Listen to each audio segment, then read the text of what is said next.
Olá, pessoal. Bem-vindos a mais um programa da série Boa Ideia no Ar.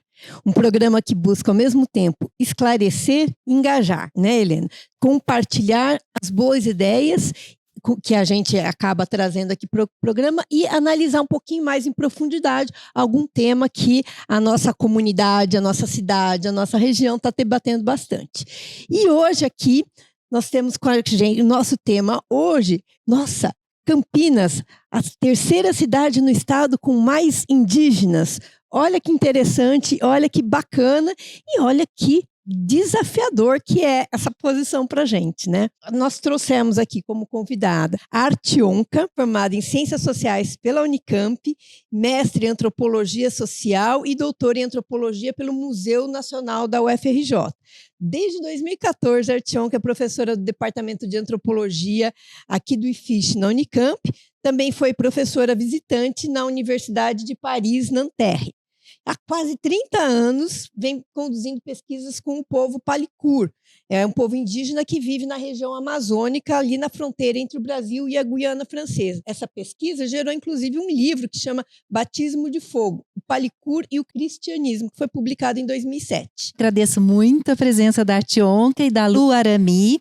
Ela é guerreira indígena da etnia Guarani-Mibiá. Ela é artesã, chefe de cozinha, militante, palestrante, doutora honoris causa pela Faculdade Brasileira de Formação em Capelania e diretora da Organização Social da Sociedade Civil Etnocidade em Campinas.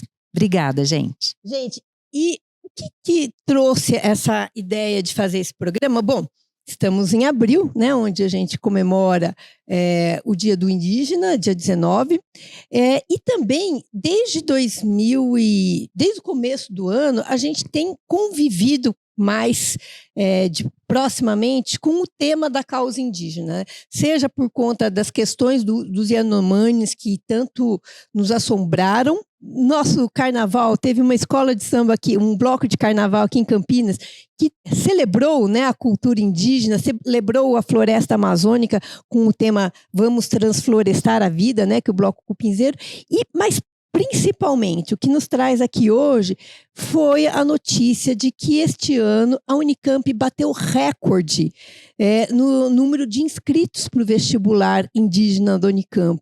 E a gente ficou sabendo que temos mais de 500 indígenas, já desde o primeiro vestibular em 2019, vivendo aqui na cidade. E olha só, você sabia disso?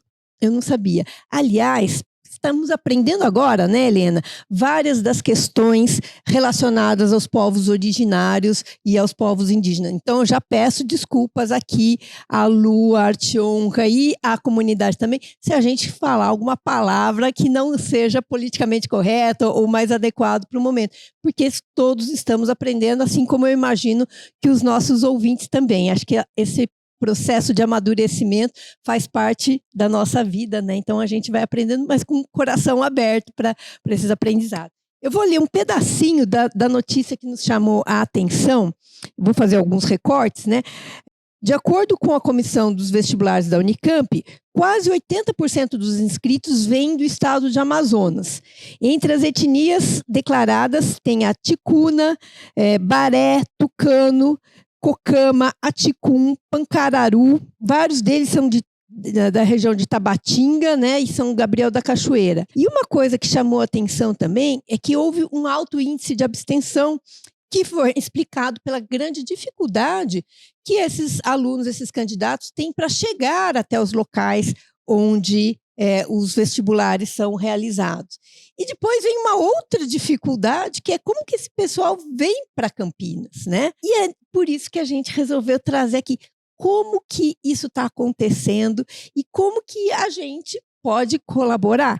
Que boas ideias a gente tem aqui a apresentar hoje para os nossos ouvintes, para conhecer um pouco mais essa questão dos indígenas na região de Campinas e como a gente pode contribuir. Então, começo aqui, já tem a Helena tem um áudio do Povo Fala, que eu gostaria de pedir para a Helena colocar aqui agora, Helena. Ah, que bom, boa ideia. Assim, já norteia, né? A gente quer muito saber sobre o vestibular, sobre a etnocidade, mas a gente tem também uma pergunta que pode contribuir para a nossa conversa. Olá, meu nome é Beth. Eu conheço alguns indígenas que estão cursando Unicamp. Eu participei e participo ocasionalmente de arrecadações para ajudá-los com questões de necessidades básicas, como adquirir roupas de frio adequadas para a nossa região, vaquinha para passagem, para eles poderem visitar sua tribo, suas famílias na época de Natal, nas férias. Minha pergunta é: como nós, como comunidade, sociedade campineira ou mesmo a universidade, como a gente pode fazer para identificar essas necessidades? Como a gente pode fazer, ou o que a gente pode fazer para se antecipar às necessidades desse público que vem para uma universidade, numa cidade tão grande como Campinas, imagino que em outras cidades, e às vezes não tem suas necessidades básicas atendidas para morar nessa região. Então vamos começar com a Artionka. Artionka, onde surgiu essa ideia da Unicamp, né, essa inspiração da Unicamp? E queria que você contasse um pouquinho dessa trajetória até hoje, né, de 2019 até agora. Bom dia, boa tarde, boa noite, porque deve ir para a internet. É um prazer estar aqui com a Andréia, com a Helena, com a Arami.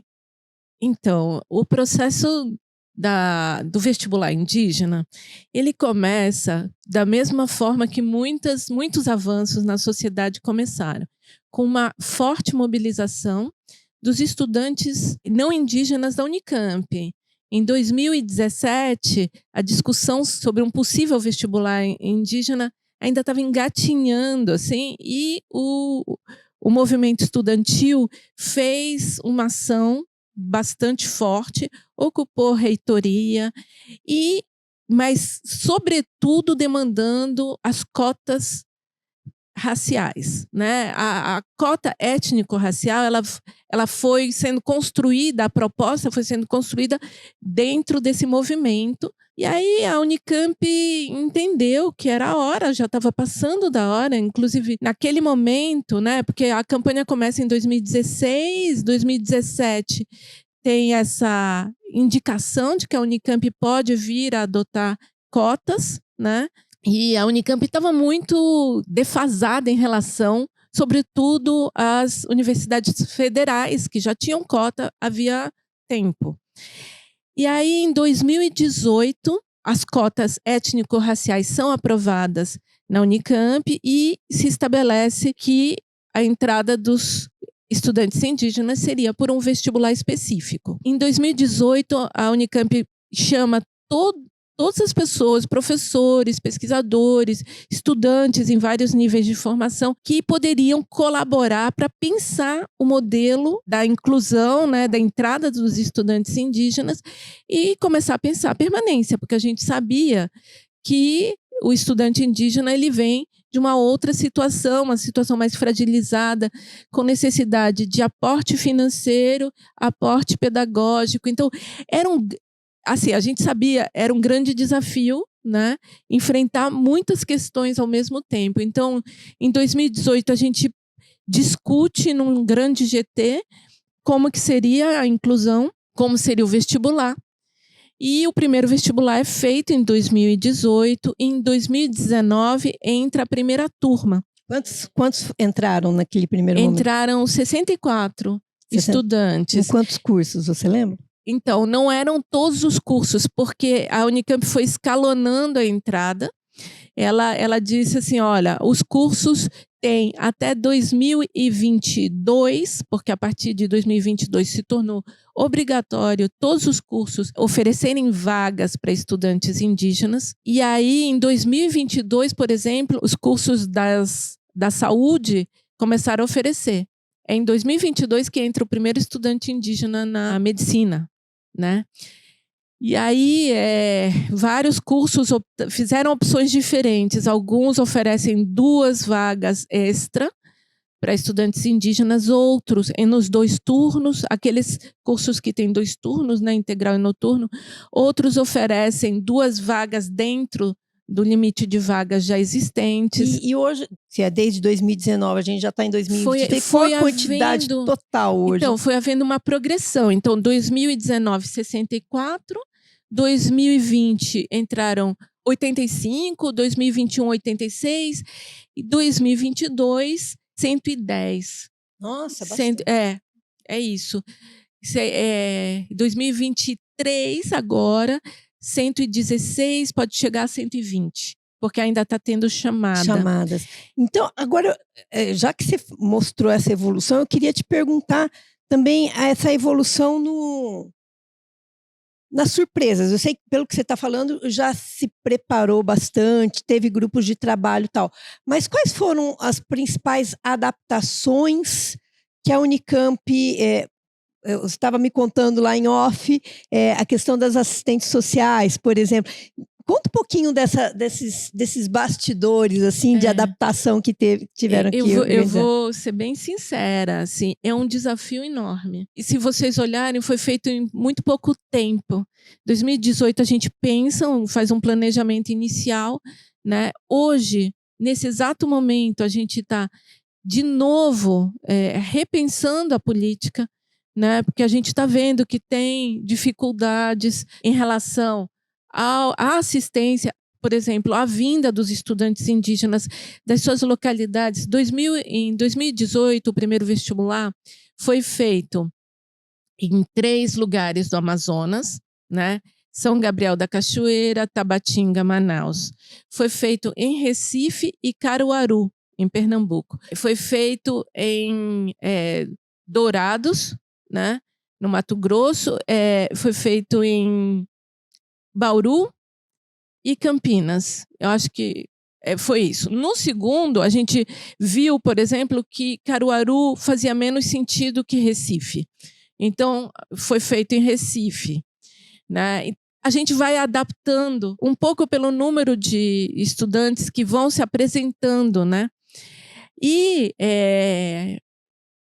um dos maiores desafios é o deslocamento deles. Para chegar de São Gabriel para cá, não é simples, assim, não é pegar um voo e chegar. Primeiro que muitos vêm das suas comunidades, e são dias para chegar de barco até São Gabriel, dias para sair de São Gabriel para Manaus, ou para outro centro que tenha possíveis conexões aéreas com Campinas, e envolve um volume de dinheiro grande também, porque as passagens são caras para essas regiões mais ao norte, e elas ficam mais caras porque são compradas em cima da hora.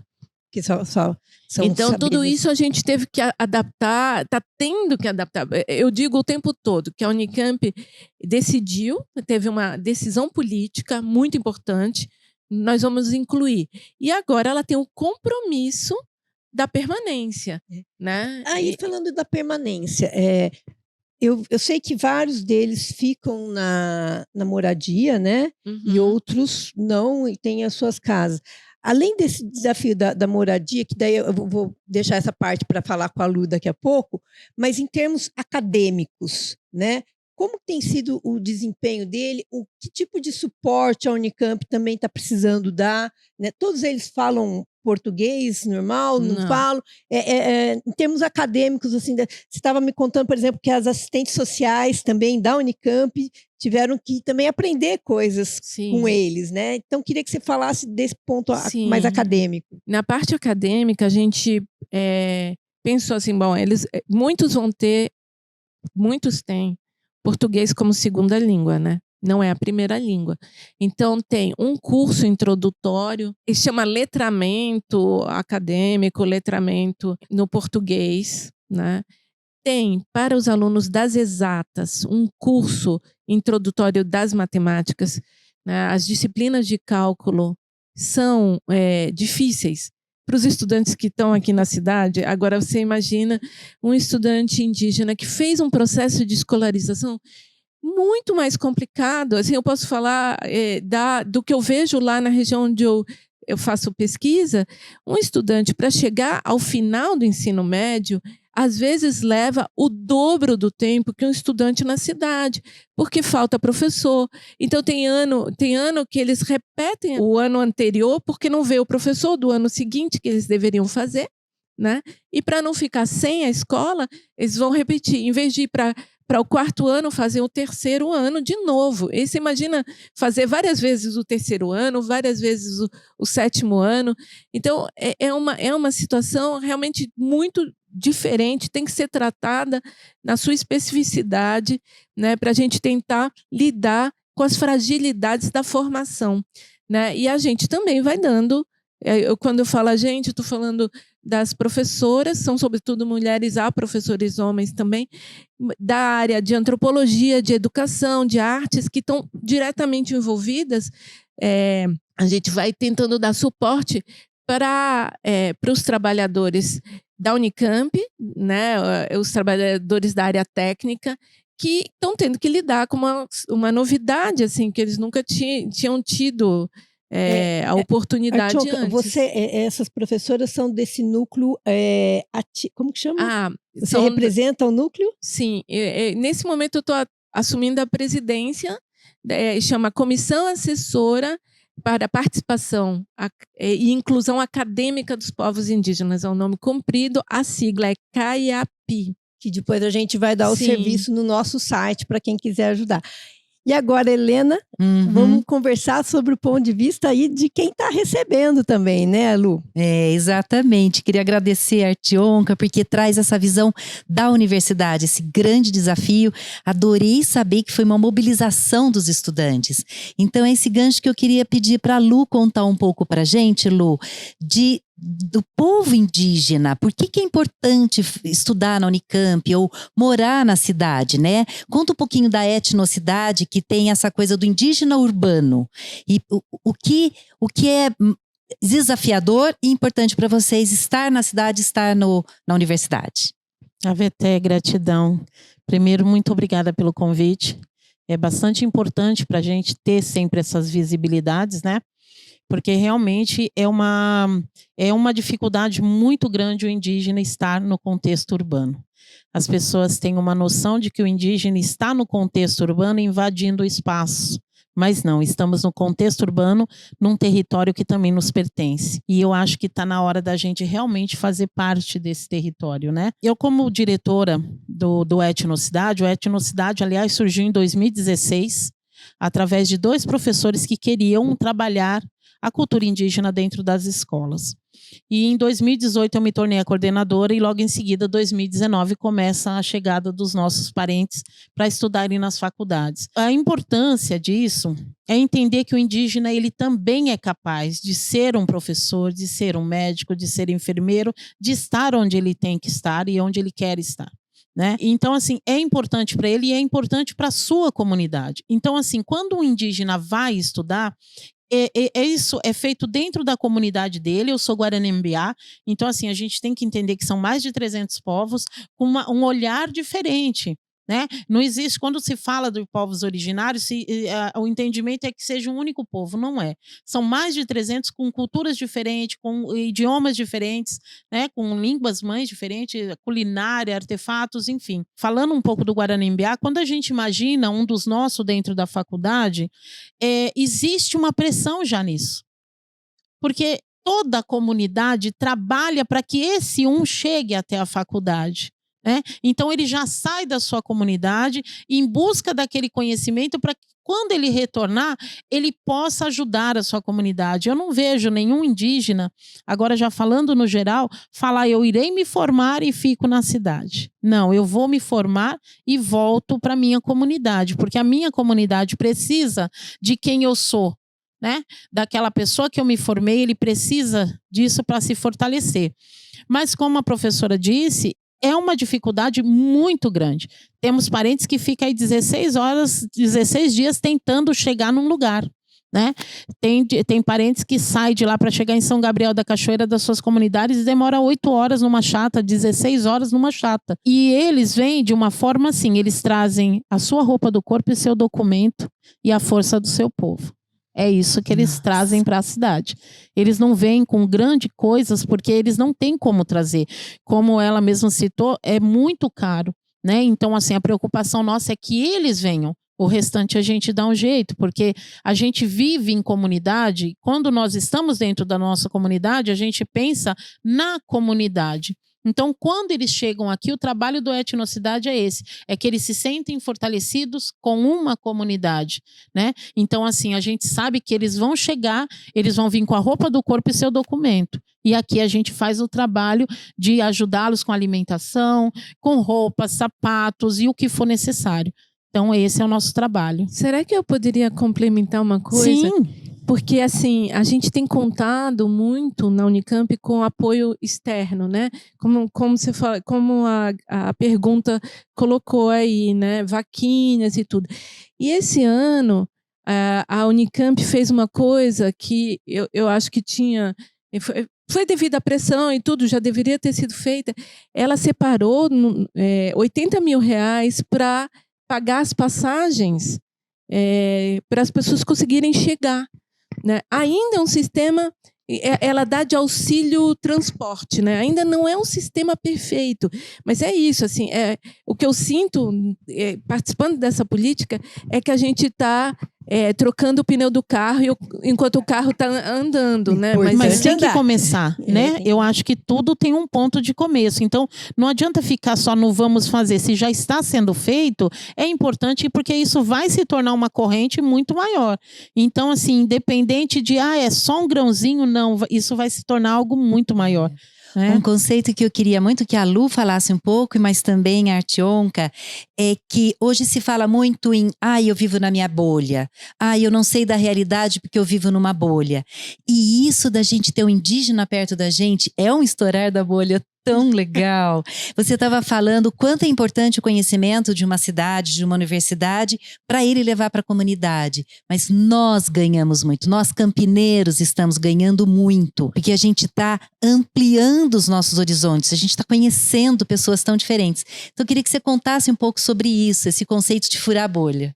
É verdade. A gente trabalha com formações nas escolas e formações para professores. E aí é muito interessante você ver a falta ainda do conhecimento dos povos originários. E quando a gente sai dessas formações, depois a gente volta a ter um contato e a gente percebe que ele fala, nossa, crianças mesmo falam, olha, minha avó é indígena. Eu descobri, eu falei para minha avó que eu tive uma formação e a minha avó disse que era indígena.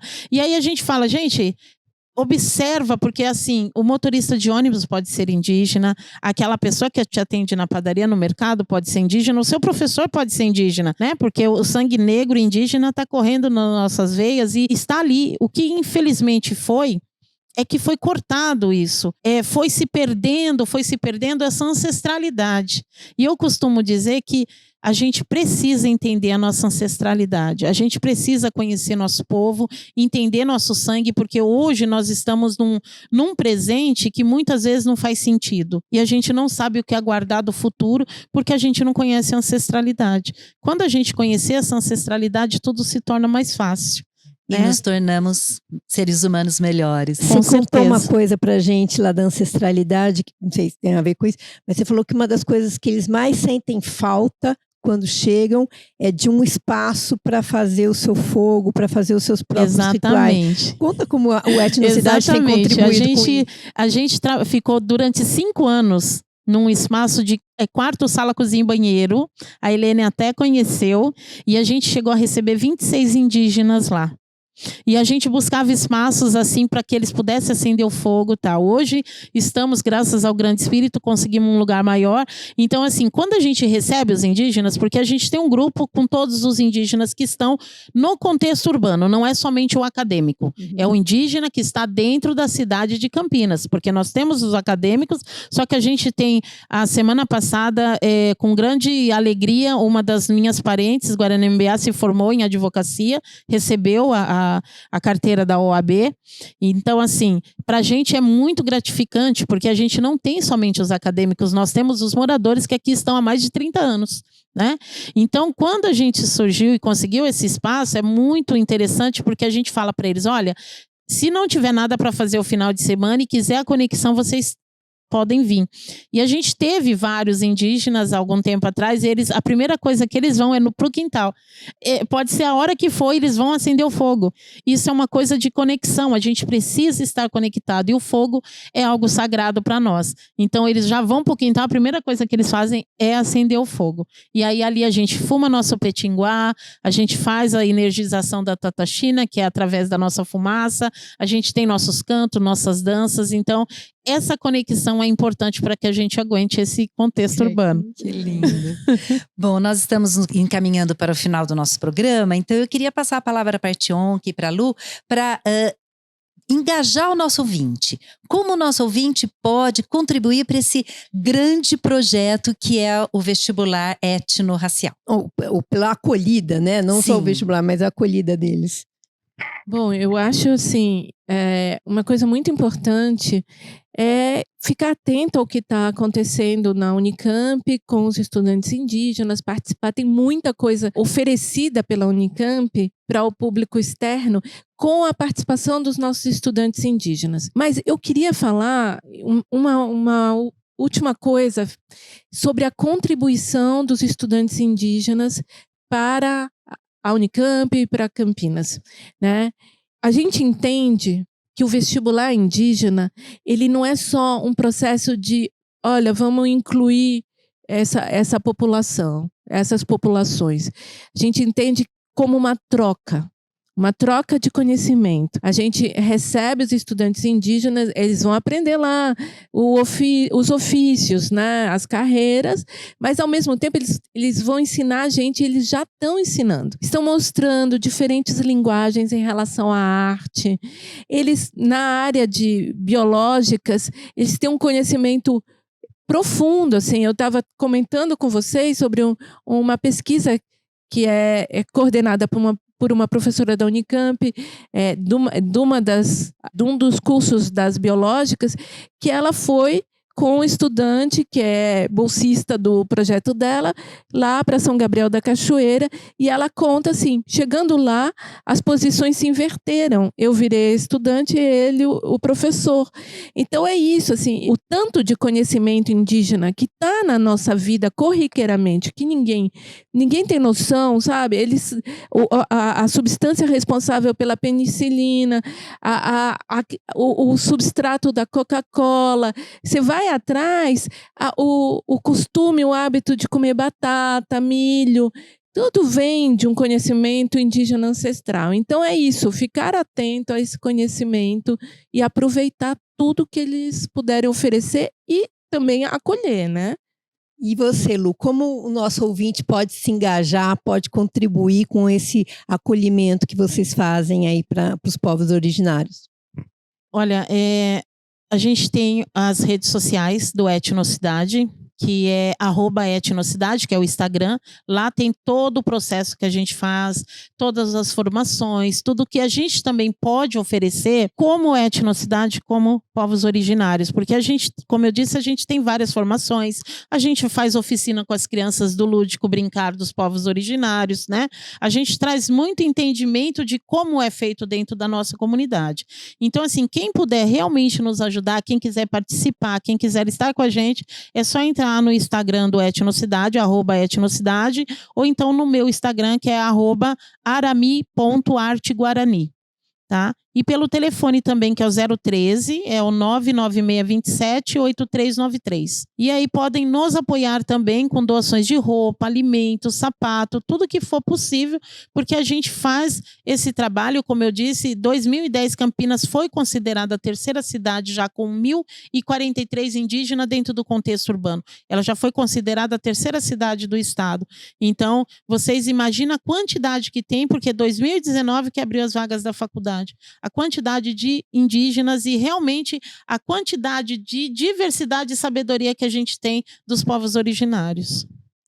Olha, e eu recomendo fortemente que se entre mesmo no Instagram, @etnocidade, porque a Lu, como eu disse, é chefe de cozinha. E as comidas indígenas são lindas e gostosas. E vocês sempre têm gratidão. Esses eventos, né? E o site do grupo de pesquisa de vocês? No portal da Unicamp tem a página da Diretoria Executiva de Direitos Humanos, né? É só botar isso na busca e lá dentro tem todas as comissões assessoras e a CAIAPI, né? Então é buscar Diretoria Executiva de Direitos Humanos, DEDH, Unicamp, que vai achar. A gente tem um e-mail que é caiapi@unicamp.br. CAIAPI com K ou com C? C. Com C. C, porque é comissão assessora. Ah, tá bom. Né? CAIAPI. Nossa, ótimo, muito obrigada. Bom, a gente também gosta de nossos programas fazer uma propaganda da agenda do mês, né? Nós temos hoje 3 agendas para convidar os nossos ouvintes, mas a gente quer convidar nossos ouvintes também a entrarem no nosso site boaideianoar.com.br para nos contar de agendas, né, que estão acontecendo, porque a ideia é engajar, é fazer com que as pessoas que ouvem nossos programas e gostam das nossas ideias também possam participar. Hoje a gente trouxe 3 convites. Um deles, no dia 30 de abril, a gente vai ter a caminhada mensal do coletivo de cuidadores da APP do Jardim Miriam. Todo último domingo do mês de manhã, a gente tem uma caminhada. Os detalhes estão todos no nosso Instagram, é só vocês entrarem lá, que é o @cuidadoresdaapp. Bom, nos dias 8 e 22 de abril, a gente já vai ter de novo a Feira Solidária do Coletivo Saber em Arte. Agora ela está na rua Hermínia Risse, no São Marcos. Também, para saber detalhes, é só entrar no Instagram, @Coletivo Saber em Arte. E um outro convite que eu quero fazer para vocês também é que nos dias 5 e 19 de abril, nós vamos ter rodas de conversas do projeto Novo Amanhecer do CPTI, para aprender estratégias de prevenção à violência contra crianças e adolescentes. Tem o 18 de maio chegando, né, gente? Então, abril tem várias dessas ações. E eu estou convidando dessa roda de conversa no CPTI. Mesma coisa, inscrições no site do CPTI. Isso, André. E eu queria passar por último ainda mais um pouquinho a palavra para a Lu, porque eu sei que em abril você vai ter muita coisa. Ela estava me contando de uma roda de conversa. Sim, verdade. Em abril agora a gente tem alguns projetos.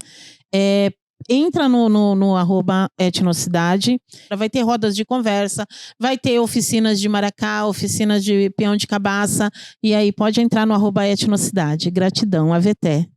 Na Semana dos Povos Indígenas, né, que vai de 17 a 21 de abril, lá na Unicamp, a gente vai ter 2 eventos. Um evento no dia 17 sobre uma discussão sobre saúde mental, né, que é uma questão muito importante nesse momento, né, e sobretudo pós-pandemia, no dia 17, na Adunicamp. E no dia 18, a gente vai passar o filme O Território e vai fazer uma discussão sobre esse filme, que é uma questão sobre a questão da terra, das terras indígenas. Também vai ser na Adunicamp e as informações vocês podem encontrar no site da Adunicamp.